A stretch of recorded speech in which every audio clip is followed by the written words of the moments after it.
All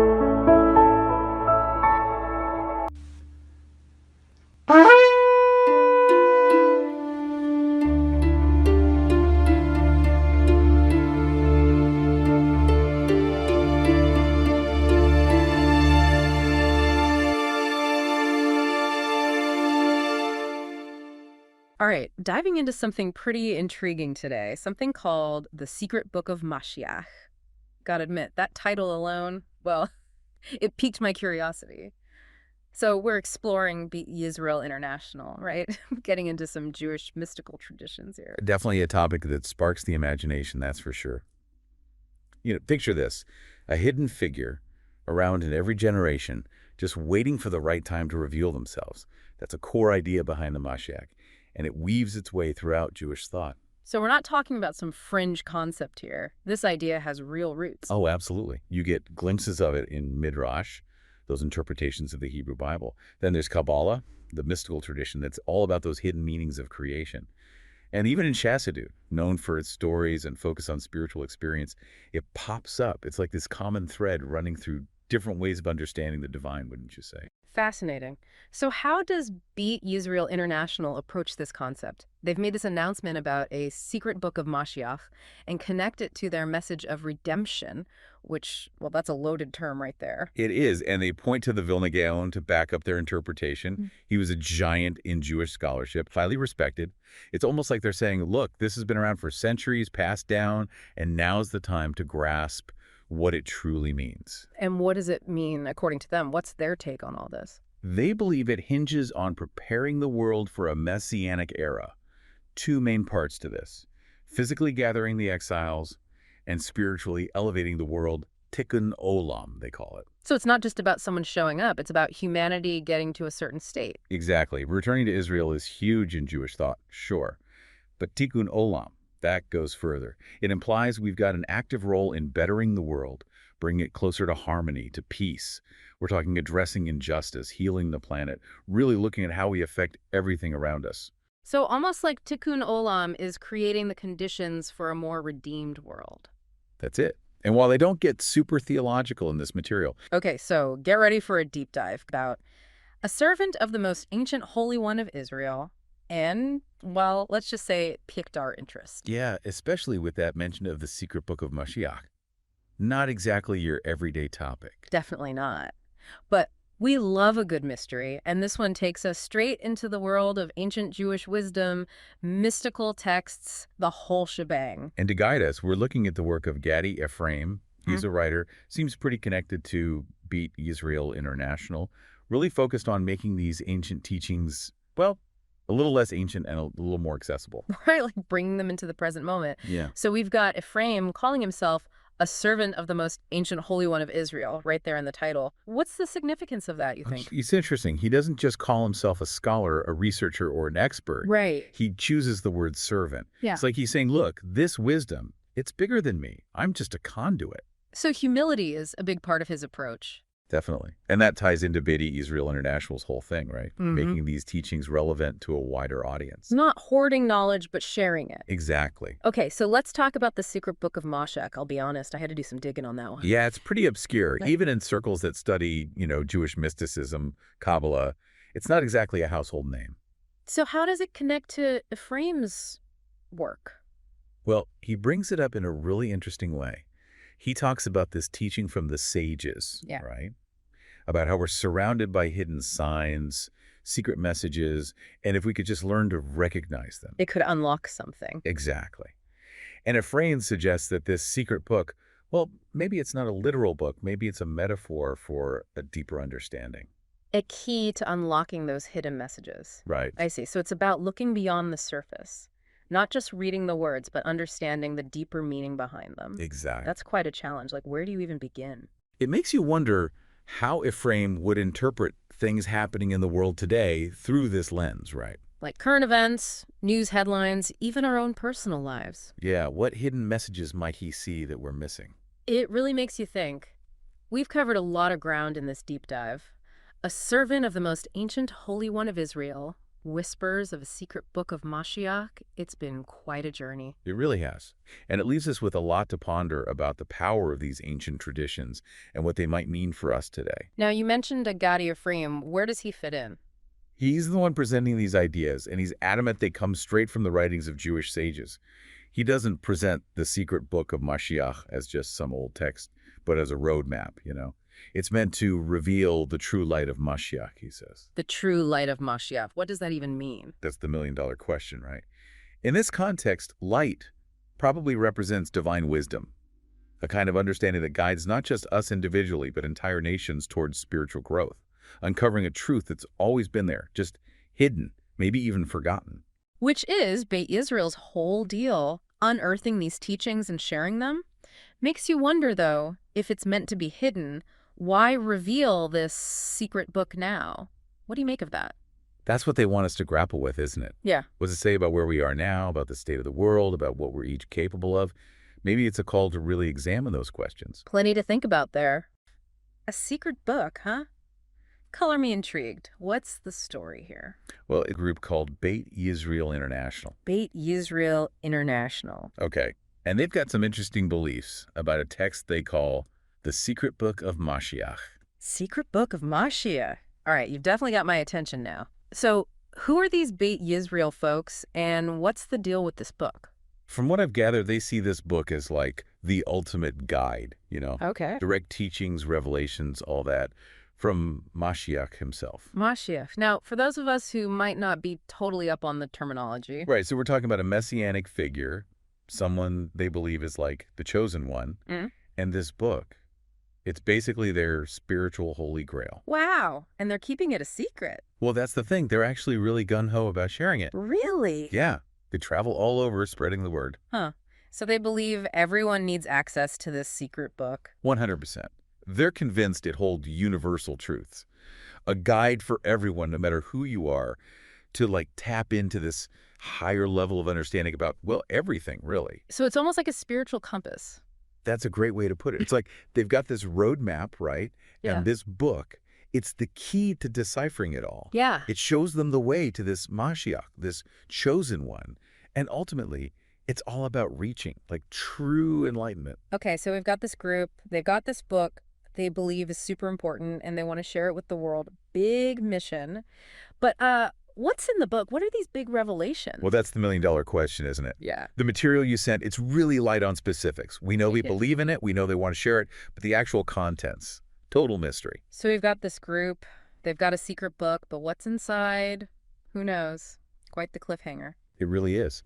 But even though we don't know exactly what's in this book, just learning about Beit Yisrael International, it's a window into how different groups interpret spirituality, prophecy, all that big stuff. It really makes you think. It does. Yeah. Makes you question what it means to believe, Absolutely. So, the Mashiach. I gotta say, when I saw this on our list for deep dives, I was like, okay, we're tackling the big ones now. Yeah, it's a pretty hefty topic. Definitely one of those concepts that sparks a lot of, interpretations, let's say. It's one of those things you hear about and you kind of think you know, but then you start digging in and it's like, whoa, there's more to this than meets the eye. At least that's how I feel. It's deeply woven into Jewish thought, you see. It's not just a simple definition. It's evolved over centuries. There are layers upon layers. Okay, so for those of us who maybe haven't spent years and years poring over ancient texts, let's start unpacking this. When we say the Mashiach, what are we actually talking about? Well, people often translate it as Messiah, right? But that word, it carries a lot of baggage. It might not fully capture what it means in the Jewish tradition. So if it's not necessarily the Messiah in the way, say, some other traditions might think about it, then what are we talking about? Who is this Mashiach? Think of it more like an agent of change, a pivotal figure. The Mashiach represents the arrival of an era of peace, justice, spiritual awakening, the works. And not just for Jewish people, but for everyone. Okay, so impacting the entire world, not just a specific group of people. That's a pretty big deal. Huge. Now, whether we're talking about a human leader, a prophet, or something entirely different, Well, that's where the debate really heats up. Centuries of debate, you said it. Yeah. And speaking of debate, one of our sources had this Yiddish proverb that I thought was really interesting. It said, "The Mashiach you are expecting will never come. The Mashiach that is coming you never expected." Oh, yeah, that one. That's classic. So what's the deal with that? What's it trying to tell us? Well, to understand that, you need to understand a bit about Yiddish itself. It was the everyday language of many Jewish communities, particularly in Central and Eastern Europe. And it's full of these little gems, these proverbs packed with wisdom, cultural insights. So even the language it's in gives us clues. Absolutely. And what this proverb is getting at is that while, yes, there are traditional signs and indicators associated with the Mashiach's arrival, but how and when it all goes down, that's the mystery. No one can predict that. So all our expectations might be totally off base, which is honestly kind of exciting. But it also makes me wonder, what's the point? Why is the Mashiach coming in the first place? Right at the heart of it is this concept of tikkun olam. It means repairing the world.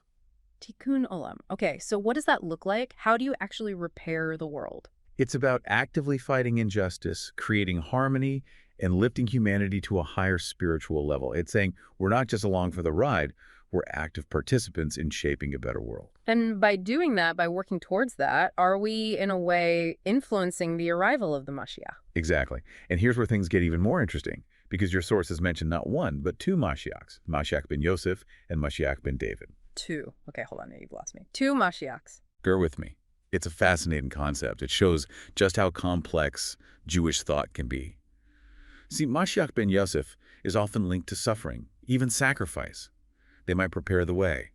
Then you have Mashiach ben David, who ushers in that final era of redemption. So like two sides of the same coin, both necessary for that ultimate vision of a better world. You got it. Yeah. And just the act of thinking about these things, that desire to understand and play your part in Tikkun Olam, that's huge. It's about living with purpose, with kindness, and making the world a better place. So we all have a role to play in this story. It's not just about waiting for some figure to show up and fix everything. It's about doing the work, making those changes. Wow, that's a lot to think about. I thought the Mashiach was supposed to be this straightforward, like, superhero who ushers in peace. But these sources are way more complex. It's not quite as simple as a superhero swooping in, right?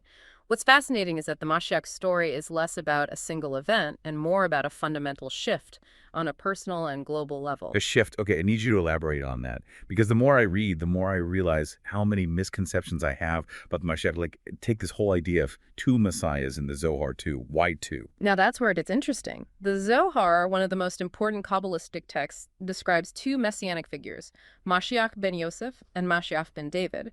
Think of them less as separate people and more like two sides of the same coin, one representing suffering and sacrifice, the other triumph and redemption. So not just one person fulfilling a prophecy, but an intricate dance between two forces. Exactly. And this duality is key to understanding the Messianic era.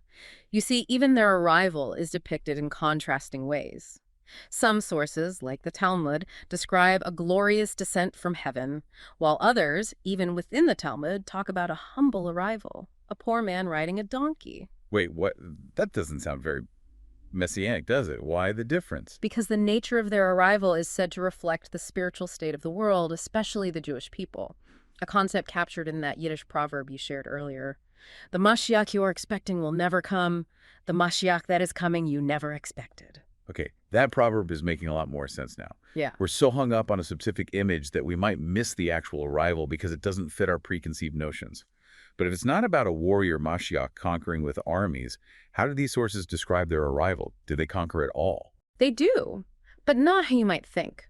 We see this illustrated as Isaiah 11.4, where it says, "He shall smite the earth with the rod of his mouth, and with the breath of his lips shall he slay the wicked."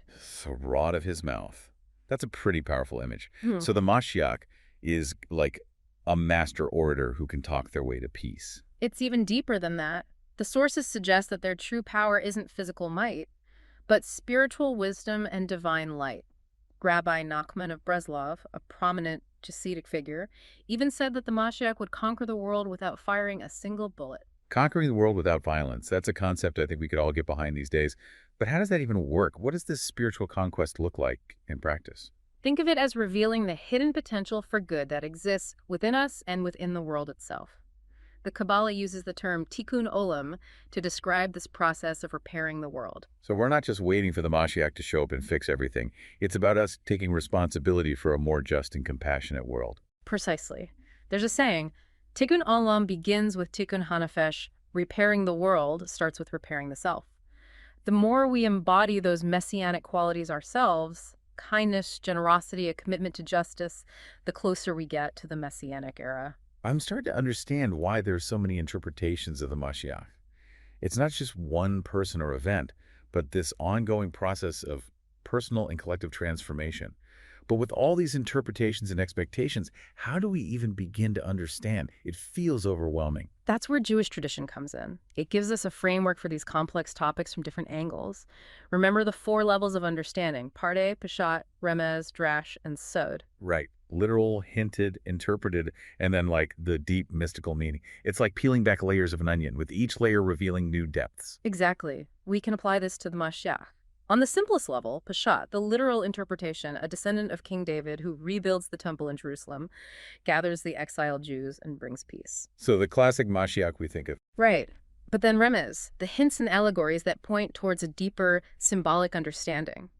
Like, the Mashiach's lineage to King David isn't just physical descent, but about embodying qualities of leadership, justice, and spiritual awareness. So less about a specific bloodline and more about recognizing and cultivating those messianic qualities in ourselves and our leaders. Exactly. And that brings us to Drash interpretation, where we go deeper into the ethical and moral lessons in the messianic prophecies.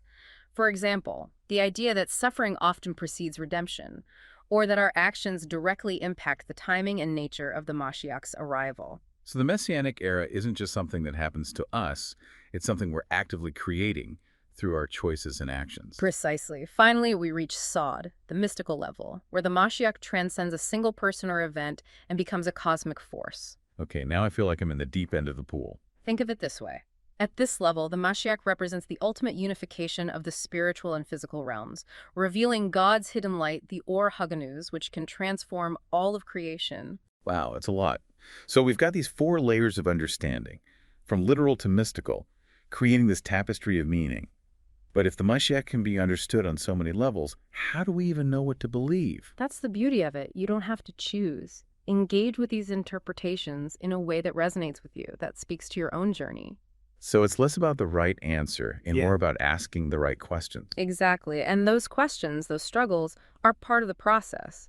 Remember, the Mashiach challenges assumptions, pushes us to think beyond our limited perspectives. Okay, that makes sense. But this spiritual conquest still feels abstract. How do we reconcile this with actually living in the world? That's a question that's occupied Jewish thinkers for centuries. And the answer might be recognizing that the Messianic era isn't some utopia in the future, but a potential that's here now. It's about infusing our daily lives with those Messianic qualities, compassion, justice, generosity, and making the world a better place. So it's not mystical or practical. It's about that balance, the integration of the spiritual and material in our lives. But with all these interpretations, there's still room for misinterpretation, even manipulation. People have used the Mashiach to justify all kinds of things, good and bad. Absolutely. And that's why we must approach these concepts with critical and discerning minds. Remember, the Mashiach isn't about blind faith or following charismatic leaders. It's about each of us taking responsibility for our own spiritual growth, for aligning our actions with our values. So not waiting for someone else to save us. It's about becoming the change we want to see. Precisely. And that message goes beyond Jewish thought. It does. But are there any concrete examples of how this Mashiach concept has played out in history, both in Jewish communities and the broader world? Great question. It speaks to the enduring power of this idea, because the Mashiach isn't just a figure of the past or a hope for the future. It's a concept that's inspired social movements, art, and spiritual seeking for generations. So how do we even begin to understand the impact of this idea across time and cultures? We've only scratched the surface. We have. And that's the exciting part. The more we delve into the Mashiach, the more we discover about ourselves, our world, and the infinite potential for transformation.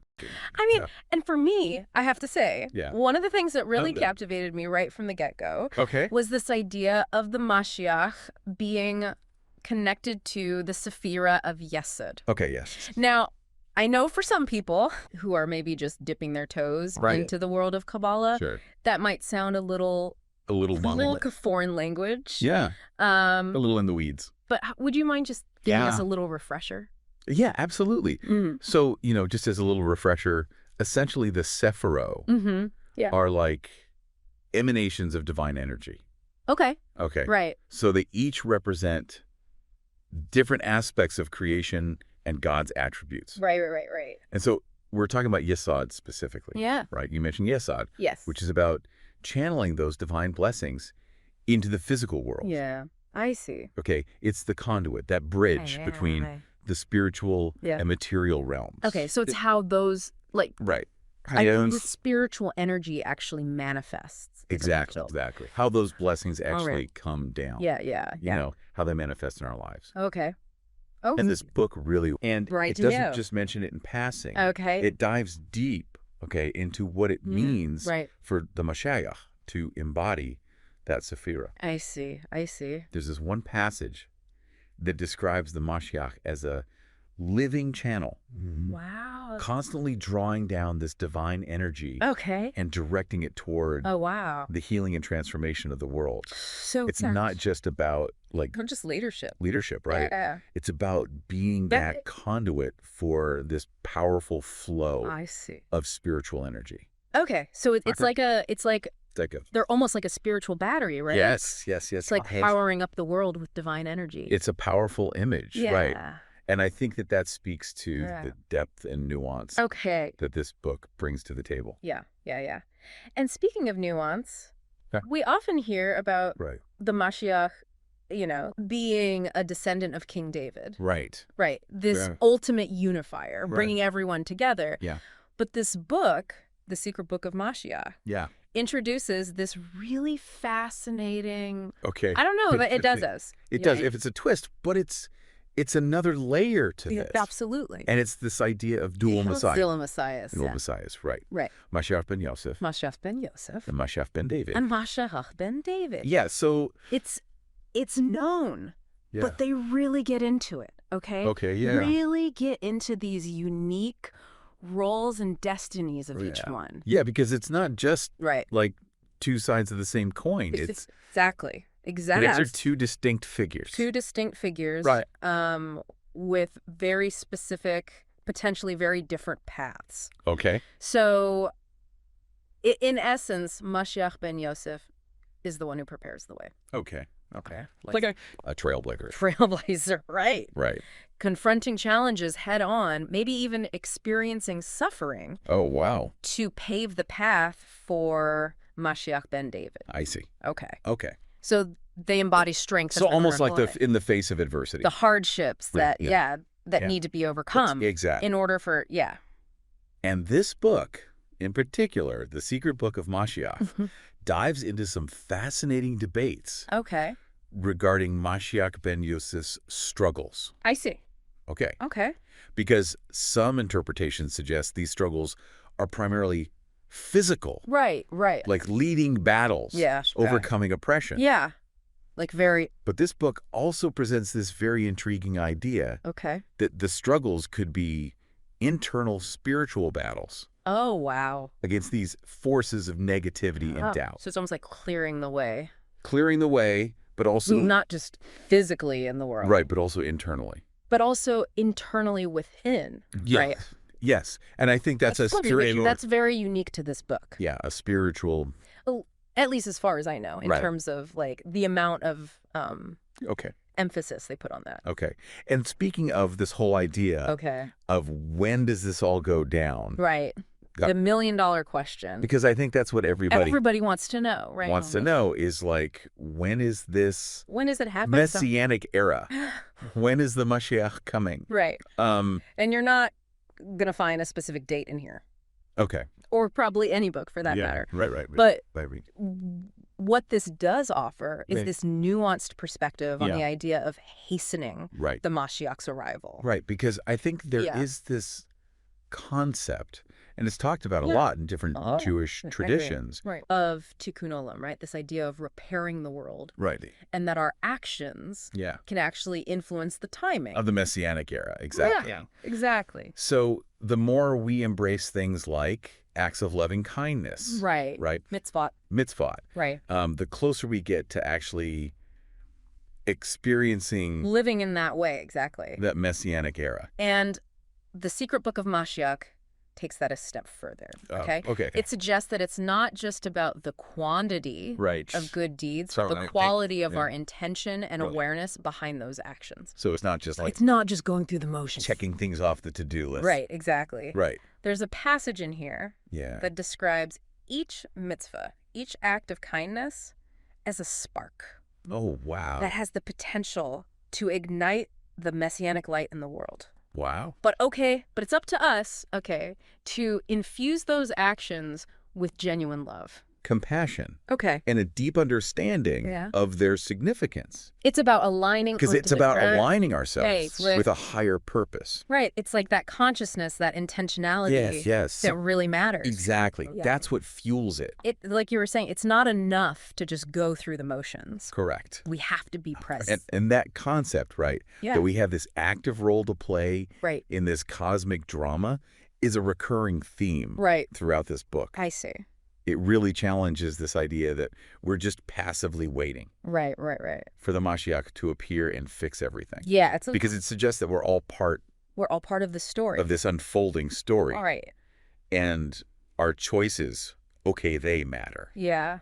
And so, I mean, that kind of leads to this whole question of like, okay, Right. so where is the Mashiach now? Right. Because if it's not just this matter of Yeah. waiting for some preordained event to happen, Right. but it's about our collective Get ready here. spiritual readiness. Does that then mean that the Mashiach could already be here? Yeah.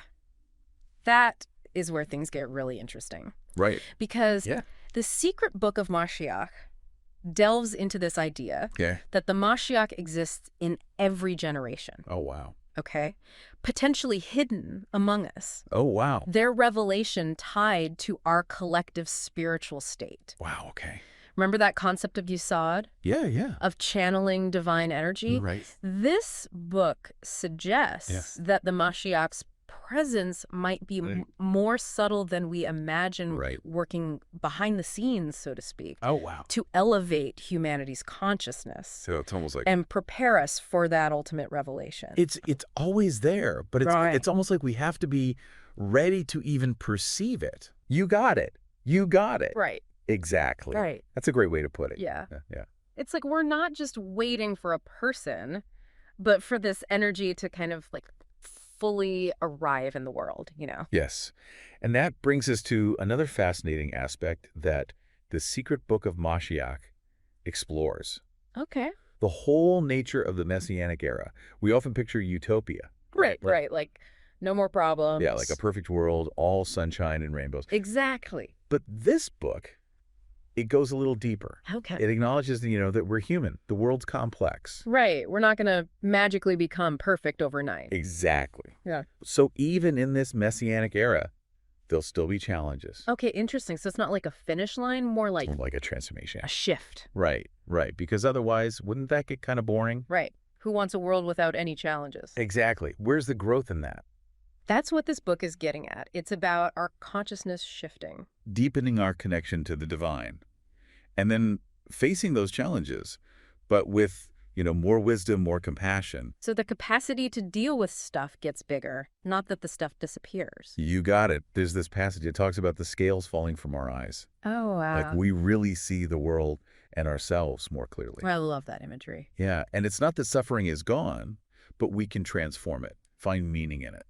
That really resonates because, honestly, yeah, a world without any bumps in the road. It wouldn't be real, right? Not really. So this book, it challenges how we picture a redeemed world. Yeah. Big time. It's not some static perfection. It's about aligning ourselves with our purpose no matter what's happening around us. That's a big one to sit with. So going back to the Mashiach potentially being present already. Right. If we're meant to be helping make this happen, not just waiting, how do we even recognize those sparks? That's where this idea of inner discernment comes in. This book, it doesn't give a list of to-dos. Right, not like 10 easy steps to recognize the Mashiach. Exactly. It's about cultivating your own intuition, that quiet voice inside.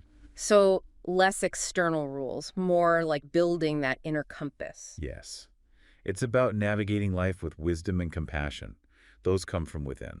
That makes sense because, I don't know about you, but figuring out the right thing to do. It's not always clear-cut. Exactly. So having some kind of inner guidance system. Essential. And the book actually gives some pointers on how to develop that. Oh, interesting. Like what? Well, it talks about silence, meditation, quieting the noise so you can hear yourself. Right, right. Making space for that inner voice. Yes.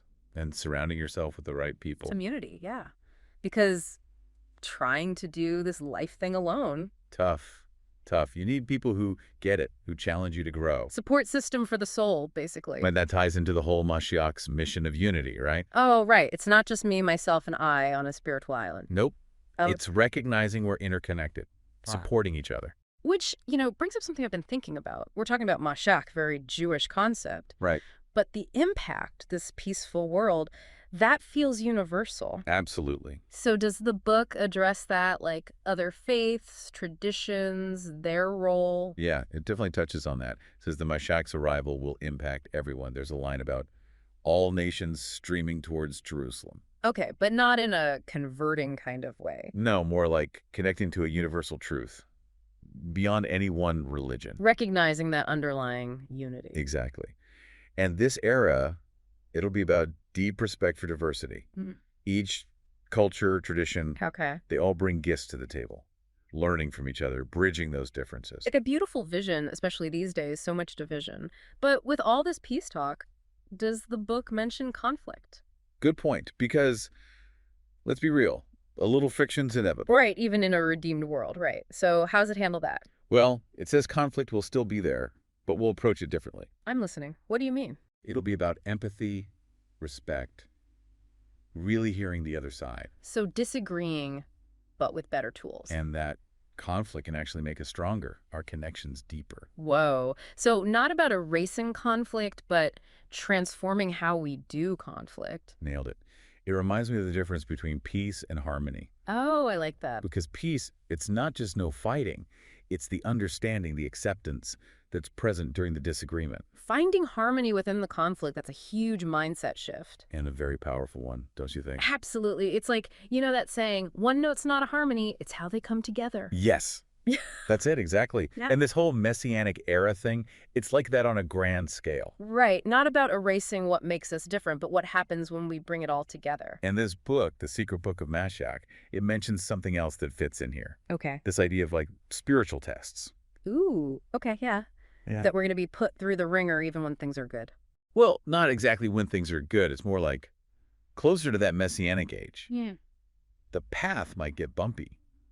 So like life saying, oh, you want enlightenment. Let's see how you handle this. Right. And that's where the book gets really helpful. Okay. It says these tests, these hard times, they're not there to break you. More like character building exercises. Yeah. Strengthening your resolve, your compassion, proving you're committed to that inner light. Spiritual weightlifting. Tough workout, but you come out stronger. I love that. And you know what? It even says these tests might happen more as we get closer. Hold on, seriously. I think it'd be the opposite. The closer to good, the easier it gets, right? Logically, yeah. But the book, it presents it like as that good gets stronger. Yeah.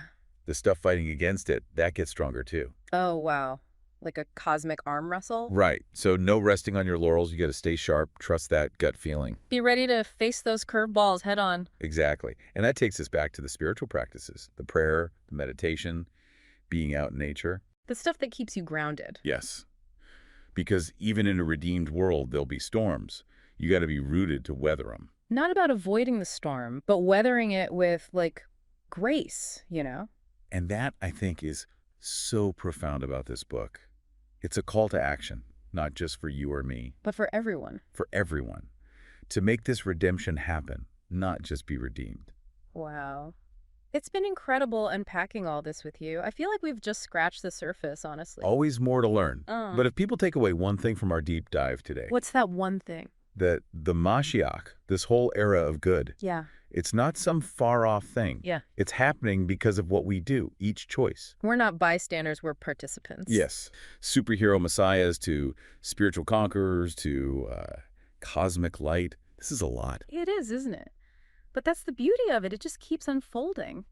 We talked about different interpretations of the Mashiach, the idea of spiritual conquest, and Tikkun Olam, repairing the world. And that mystical layer, the Sod, where the Mashiach becomes this force of cosmic unification. It's like the deeper we go, the more mysterious it gets. Maybe that's the point. Perhaps the Mashiach isn't about having all the answers, but about inspiring us to ask deeper questions, to confront our assumptions about the world. So what are some key takeaways for our listeners? Firstly, remember that Yiddish proverb, the Mashiach you are expecting will never come. The Mashiach that is coming you never expected. Stay open, be flexible, because a more redeemed world might not look like what we expect. Be receptive to the unexpected, because change is often subtle and surprising. Exactly. Secondly, don't underestimate your own actions. Tikkun Olam, repairing the world, isn't passive. It's about aligning ourselves with those messianic qualities. So every act of kindness, every step towards justice, every effort to reveal the good within ourselves, those are all contributing to the messianic potential of the world. Yes. It's like we're all part of this orchestra, and the more we strive to play our parts in harmony, the closer we get to that symphony of redemption. I love that. And it highlights that the Messianic era isn't a destination, it's a journey. Not about some perfect utopia, but constantly striving to create a more just, compassionate, and harmonious world. Yes. It's that continuous tikkun, that personal and collective transformation that defines the Messianic spirit. And that journey, that striving, is available now. We don't have to wait for some far-off future or savior.